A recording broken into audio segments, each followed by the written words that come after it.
Aaron. Yes. Welcome to the welcome to the What Fills Your Cup podcast. Happy to be here. To start off, Okay. What are we drinking today? We're drinking a grande iced coffee in a venti cup with extra ice and just a small splash of milk or cream. Cream. I forget which one. Sometimes I switch it up. Very specific. I'm very specific, and I'm very particular, and sometimes they put too much cream in it, and then ruined. I gotta send it back. I'm excited. I need this. This is the perfect amount. You nailed Put a little pep in our step to get it going. Yeah. Oh, you got your questions. You ready to go? I do. Okay. Do you like my cue cards? Thank you so much. They're awesome.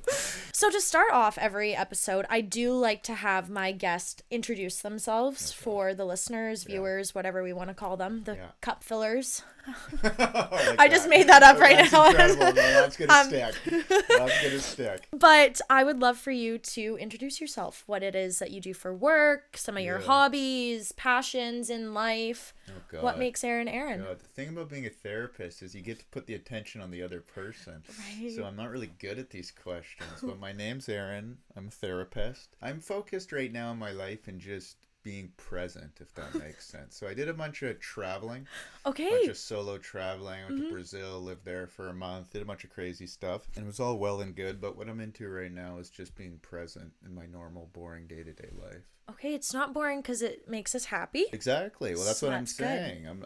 I'm trying to get it so it's not that I have to go do something exciting or go explore some country across the world to feel to fill my cup. To fill your cup. I'm just your typical Tuesday. I'm seeing if I can just sink into it. Yes. And make it a good day, if that makes any sense. We do live in a very beautiful area. Yeah. So being surrounded by mountains alone is just what we get to see every day is something that makes me very happy. Yeah. And I find that when I go traveling, I come home and I always reflect and think, wow, I don't know why I left because where we live is so remarkable. Yeah. Where's your favorite place you've traveled? Brazil, by a mile. I love Brazil. I have a weird Brazil thing. I've been there 3 times. Oh, wow. Yeah. Okay, and so... I stay for like a month when I go. Oh. So can you do you do sessions through Zoom or online then? I use FaceTime clients, actually. I love. Yeah, why not? The convenience of hate it. Zoom. During COVID, clients, were you like just FaceTime? Before COVID, online therapy wasn't really a thing, or I'm sure it was, but it wasn't that popular. And then when COVID happened, it went online, and there was this resistance by both therapists and clients, thinking it was going to be too impersonal. Then we all started doing it. This is wonderful. Yeah. Because you can work with people from wherever, far away, and the client can do it, or they can just do it with their dog next to them, petting their dog. It's been an absolute game changer. Yeah. And being in the comfort of your own home, I think, is also some people actually having that in-person conversation when it is therapy can be scary for a lot of people. So being able to be in a safe environment that is your safe space, I always say, I'm like, guys, we should have done this a long time ago. But sometimes it's good for them to come to get triggered a little bit, because in therapy you always want to there's always something to work with. So if a client comes to sit down and they're anxious and they're in a fight or flight state, you can explore that. You can go, what's the threat right now? Not as though I'm a threat, but you get curious about it. What is it you don't want to have happen? Why is your nervous system in a fight or flight state? What's the snake? What's the danger?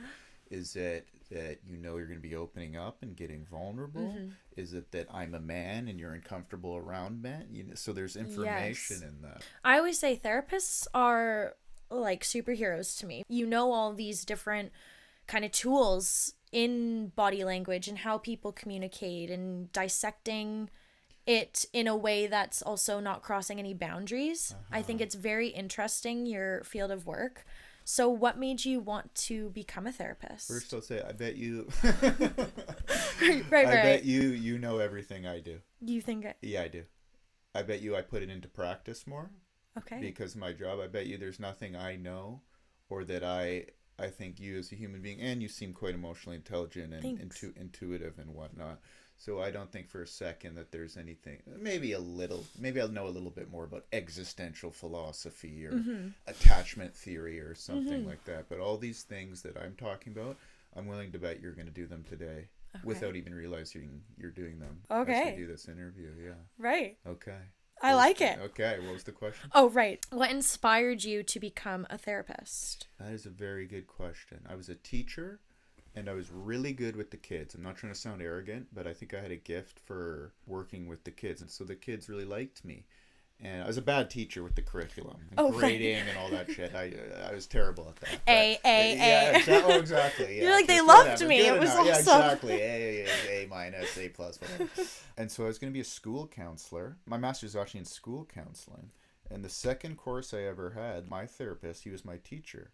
And he walked in and he said, I'm interested in what's real. And as soon as he said that, I had this kind of somatic reaction where I didn't really know what he was talking about, but something in me did know. And something went, I think I'm interested in what's real too. And then he had my attention. And then I was just hanging on every word he said. I said, I want to be whatever this guy is. In order to become a registered clinical counselor, I had to do my practicum outside of a school and be supervised by a clinical counselor while doing it. While teaching, after school or on the weekends, I would go to the shelter in New Westminster, and I would work with people who had just walked off the street. I forget what the amount of hours you needed were, but I got like double that. I got hooked on it. I loved it. I'd be working with someone who, was homeless or a meth addict or something like that. And I'd be sitting there and I'd go, I have absolutely nothing to offer this human being other than my attention. I'm way over my head. I'm not qualified. I don't know what to do with this, but I can sit here and I can listen. That, I don't know what else there is to say to that other than that was an incredible experience for me. And that got me started. And I went, okay, this is what I'm supposed to do. That's amazing. I love that story. And sometimes also all you need to be in terms of being a therapist is be a set of ears for someone to just talk. And I find a lot of the times with my therapist, I will say things and I'm like, wow, I've just talked for the whole hour and actually figured out what I came in to figure out. And that's person-centered therapy. There's actually, I don't follow any theories or believe in rigidly, subscribing to any theories, but that's person-centered therapy. Person-centered therapy is you have the answers. So I'm a you genius. have defense, exactly. So you're a genius, but you also have defense mechanisms, and you're also conscious and unconscious at the same time.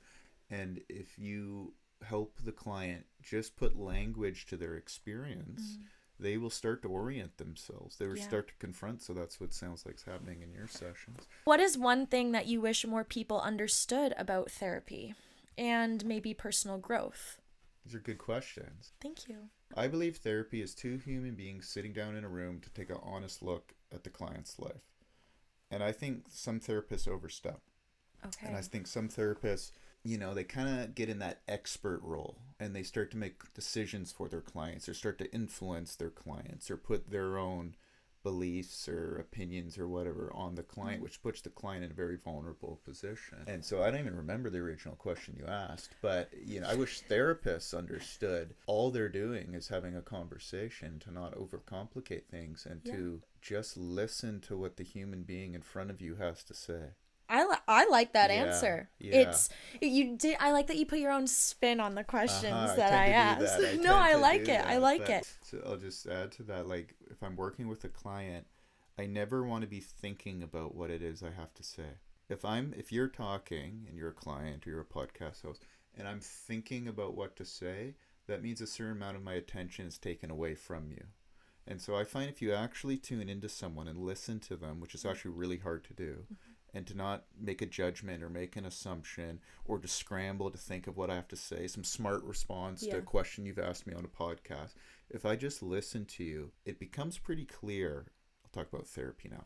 It becomes pretty clear what question to ask the client, how to respond, or what it is you two are doing there. So you don't even really, for me personally, I found I don't even really need to think. So you're going to ask me a question coming up here. I don't have to go, oh, fuck, okay. What would I say? If I just kind of relax and actually listen to the question you said, am I making any sense at all right now? Yeah, you are. The answer intuitively starts to come up. Or in therapy, the question to ask the client starts to emerge. So I find it's about kind of getting out of your own way. My next question then for you is, with everything that you just said, when you have clients that come back, so they come back, let's say every week or whatnot, do you tend to bring past sessions into the one of the day, as in last week you brought this up, or do you try to go into every session like clean slate? That inevitably happens, and you'll refer to stuff you've talked about in the past. But again, like I'm saying, that it happens naturally. So when a client comes, I don't go, okay, I have to talk about this, or I have to make this point. Every session I start the same way. I say, what should we talk about today? Right? And I do the same with podcasts. So when I came here today, there's nothing I have planned to say. When I'm working with a client, of course, I have a bank of memories of what we've talked about and insights and yada, yada, yada. But I don't force anything into the conversation. I like that. Yeah. Very natural. Yes, and exactly. Also more personal. Yeah. Because it's not, so you're not sitting there with the clipboard of, okay, no, you brought this up last week, so we got to go back onto this. So I like that. Yeah. Now, as you know, this podcast discusses various tools and open conversation to men's mental health. What would you say to men who are hesitant about the idea of therapy due to pre-made assumptions of what therapy entails? I would say don't go to therapy if you don't want to go to therapy. I don't try to convince anyone to go to therapy if they don't want to go. In fact, it never works. So if you don't want to go to therapy, don't go to therapy. You don't have to. I've worked with people who go to therapy because their boyfriend or girlfriend or mom or dad is forcing them to. Nothing good ever emerges. Yeah. If that makes sense. So it sounds like you're talking about a stigma, kind of. Yeah. Okay, so I would say if you're suffering and you're unhappy and you genuinely feel that therapy would benefit you, but you're hesitant to go because of a stigma or because what other people might think, then your problem is you care too much about what other people think, if that makes sense. So that's the problem. Yeah. I'm sure there's more to your suffering than that. And so you're trapped in a certain mindset. You're trapped in a high school mindset. Because if you genuinely think it's a good idea to go to therapy, you would gain something from it, but you're worried about what your buddy's going to say if they find out. Yeah. You get what I'm trying to say? No, I get it. So there's a quote I love by Carl Jung. He says, the biggest problems aren't solved, they're outgrown. If you're worried about these sorts of, you're not going to solve that problem. You have to outgrow that problem. You have to get to a point where you prioritize yourself or your well-being ahead of, I also think that with therapy, it always has to be on your own terms. It can't be on someone else's. And like you just said, I have clients that are forced to be there. They don't want to be there as much as you probably don't want to be in the conversation with them because you know that they're not wanting to be there. Makes it hard. And when you notice it, you just talk about it. I'll go, it seems like you don't want to be here right now. I won't say it in a confrontational way. Why don't you want to hang out with me? Yeah, that's right. Yeah, you're triggering me. But, rejection. I've had that. I worked with a guy once, and something just felt off. And I went, something feels off. And he kind of said, yeah. And I said, you don't want to be here right now, do you? He relaxed. Then we had a wonderful conversation. I never saw him again. After that point, the conversation actually became what I would call therapeutic in some sense. Because we were dealing with reality.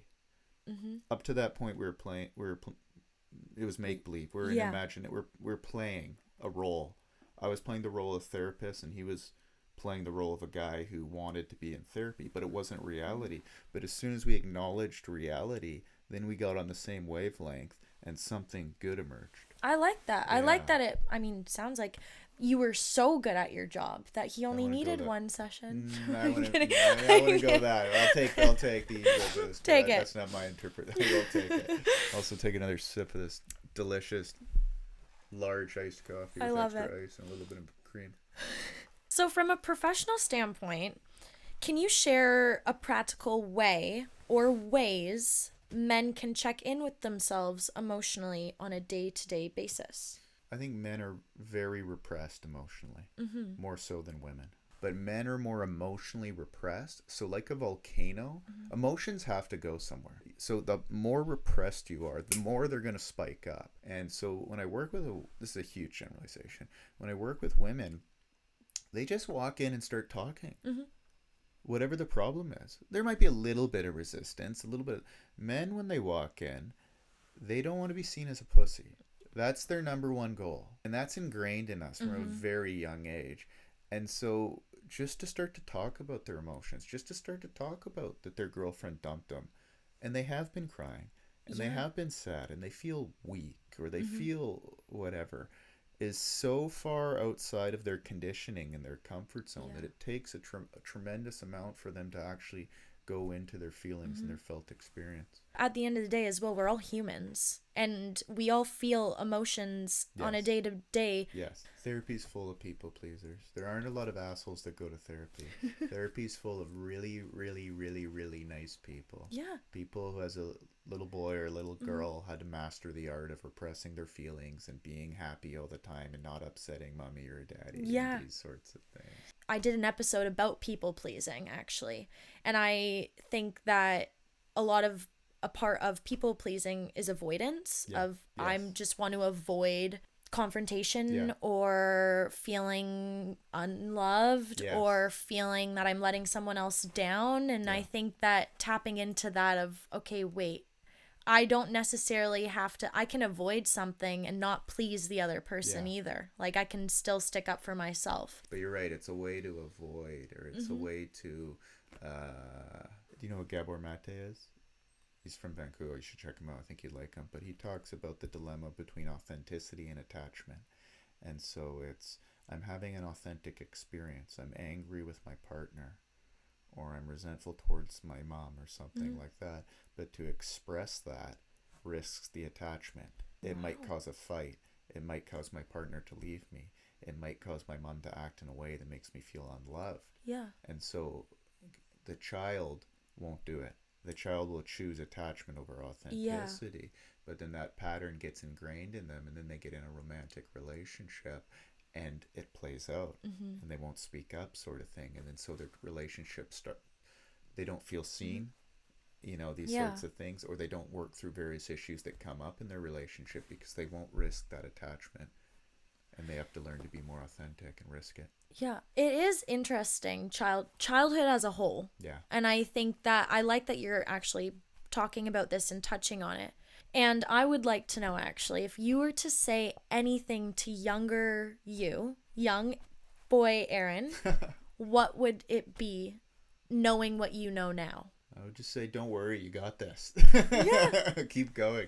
You're a good kid. There's do you know who Timothy Leary is? No. Yeah, he's a weird guy. He did a bunch of psychedelic drugs, like excessive amounts, back in like the 60s and 70s. And so he became all spiritual and did a ton of acid and ayahuasca and this and that. Okay. And he was dying of cancer at the end of his life. And his friend asked him, Timothy, in all your years of all this, you know, crazy psychedelic experience, what great wisdom have you learned? What have you learned about yourself or the world or God or any of this? He said, after all of it, what I've learned is that I'm a good boy. I love that story. That's a great That's story. the most profound thing he took away, is that I was a good boy all along.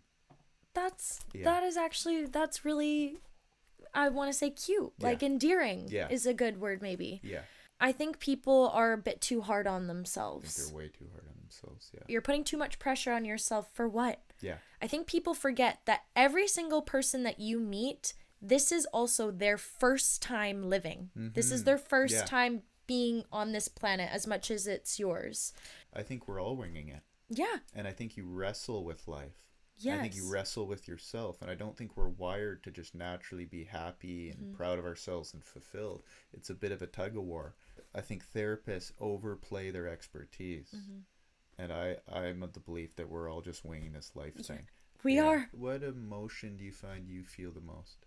I don't know if it's an emotion, but maybe a feeling I feel a lot is just a lot of energy. Yeah. I think that's something that's hard for me is that I sometimes have a lot, and if I have a bad day, it's very evident to those around me. Okay. So when I go to work, for example, a lot of comments I get at work from my coworkers is, I love your energy that you come in to work with. You ask everyone how they're doing. You always come in very bubbly and happy, but then if I don't, it affects the people around me because they're like, okay, well, what's going on? Like, I see. So that's... So you feel like some pressure to be bubbly or to be the happy version of yourself. So you do seem like quite a naturally bubbly, Thank you. You know, warm person that's enjoyable to be around. Thank but you. Inevitably, you're not going to be that. No. You know, and so all the time. Yeah, exactly. It's impossible. Yeah. And so if you feel the need to be that way, then that thing that people are recognizing in you or connecting with or that like about you,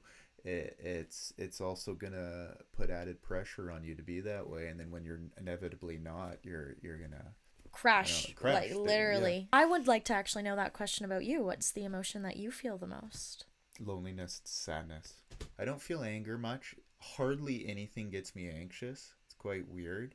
And I have an amazing family and amazing friends, but I get existential loneliness, I would say. I don't know. I'm kind of a lone wolf.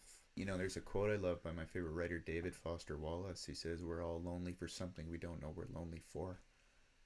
And that quote resonates with me. That is a great quote. And so, again, I have tons of love in my life. I have great people and whatnot, but I find I don't even know if it's loneliness or sadness or what it is, but it's this kind of nagging feeling of, I don't know what. I can't find the language for it. Yeah, it's a weird thing. It's not weird. It's an emotion that you feel. So I wouldn't call it weird. I would say it's maybe hard to navigate, for sure. Yeah. You're saying to me that being bubbly has its pros and cons, and feeling the emotion of loneliness, I would argue, also has its pros and cons. Yeah. I wouldn't say that loneliness is a negative. Yeah. I think it's something that no one wants to feel all the time, but at the same time, being comfortable alone is very empowering as well, and that's not a negative. I think that a lot of people actually struggle with that, of being alone, because it makes them uncomfortable. Yeah, I'm the opposite. I need to put myself out there more. But I have lots of friends and all these sorts of things, so I'm not a total loner, but my default setting is to be alone, is to be by myself. And that's good, and it's very beneficial. But if you do too much of that, you know, like in existential philosophy, they talk about the issue of isolation. You can't be me and I can't be you. I'm alone in here.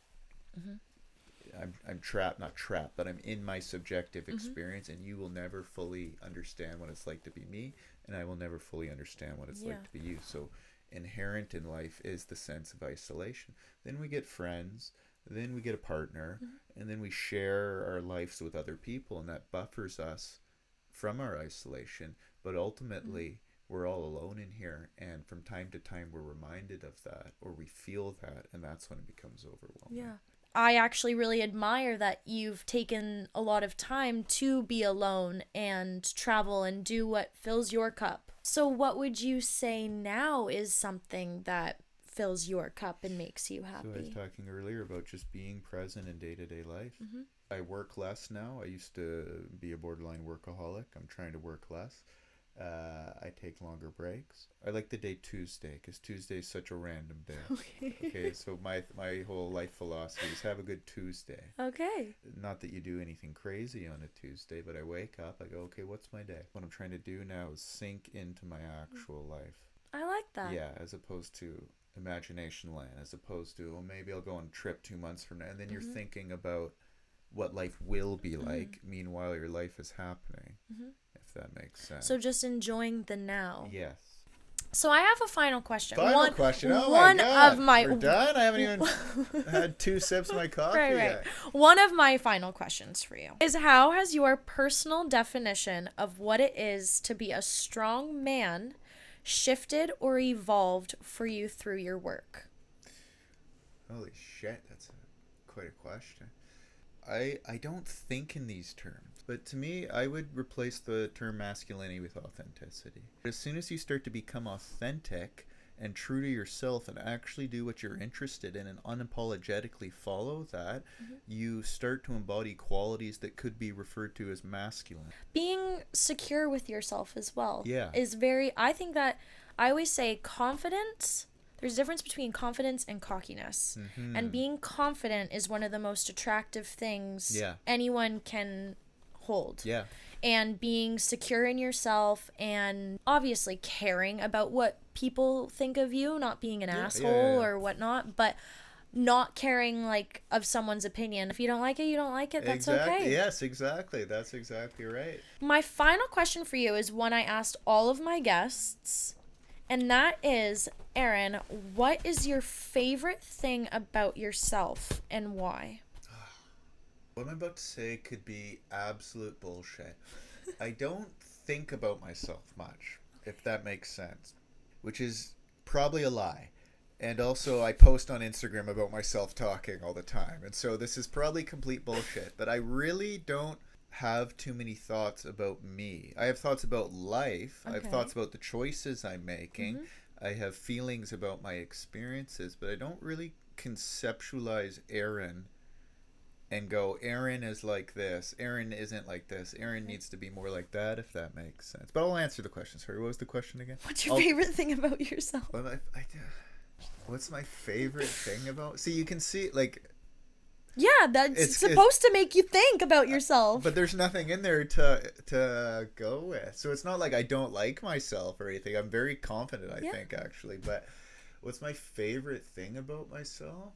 I think I haven't. Well, this was shown when I was a teacher, and now I think it is with a therapist. Mm-hmm.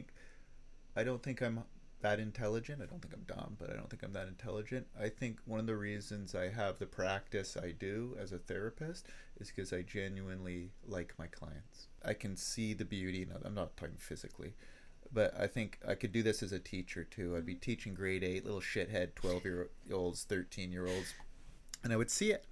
I would see the boy purposely misbehaving to impress the girl, okay, to be rebellious, and to show the girl that he was willing to break the rules, kind of thing, to try and impress her. And I would look at it and I'd go, that's absolutely beautiful. So I think I have an ability to see beauty in other people, and I can do that with my clients. I'm telling you, I'm not that smart.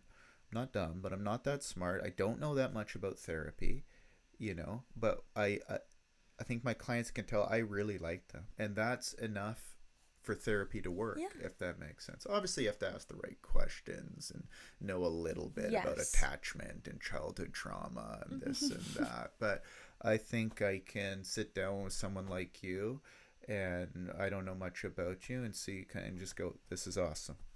Thank you. This woman's awesome. I'm into it. I'm into what she's doing, and I think other people can feel that. I love that you love that about yourself. Yeah. I also love that you can recognize that about yourself. One of my favorite things about you is I like your curiosity to life in general. And I like that you are honest in this conversation that we've had. I like that you're no bullshit. You say it how it is. I like that, and I appreciate that. And I think we need more people like you to be honest and authentic. You talked about authenticity, and you're very authentic from our conversation, how I'm getting to know you. It's real. You are you. You take it or leave it, and I really appreciate that. You're also very welcoming and kind, so I hope that you can also think of that. There's a lot of things I like about you in just the hour and a half that we've spent together. It's been an hour and a half? It's like almost 1. Jesus Christ. Well, Aaron. Pleasure. And scene. Thank you so very much for coming here to spend the afternoon with me. Time is very valuable, so I really hope you know how much I appreciate it. Thanks for having me. And I'm excited to be in touch. This isn't a goodbye. It's to see you later. I can't wait. We'll do it again. Round 2. We'll see where we're both at. Yeah. Before I sign off, if you haven't heard it today, I love you. And do not forget to tell someone you love them, because you never know who needs it a little extra. Bye, everyone. Wow. That was great. Like it? Yeah. I like it all.